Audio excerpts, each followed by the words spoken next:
यहाँ पे अगले 1 मिनट इस पे फोकस करो। यहाँ पे कॉन्सेप्ट क्या है कि अगर दो रेजिस्टेंस सीरीज में हो तो उसका जो सीरीज इक्विवेलेंट होता है वो हम लोग क्या लिखते हैं, वो हम लोग लिखते हैं R1 प्लस R2।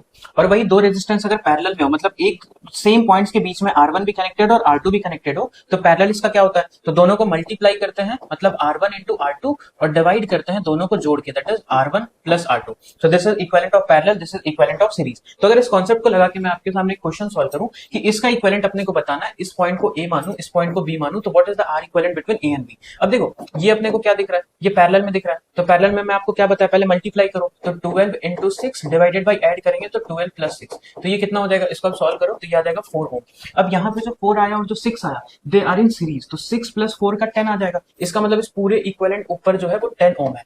फिर ये जो 10 है और ये 10 पैरेलल, तो 10 और 10 पैरेलल में अगर है तो हम लोग क्या कर देंगे, 10 इंटू 10 बाई 10 प्लस 10, तो ये 100 बाई 20, तो ये आ जाएगा 5 ओम। तो this is the equivalent between A and B। तो अगर आपको ये चीज समझ आया तो फटाफट इसका आंसर कमेंट में बताओ कि 4 और 12 और यहाँ 5 है, तो इक्विवेलेंट A और B के बीच में कितना होगा।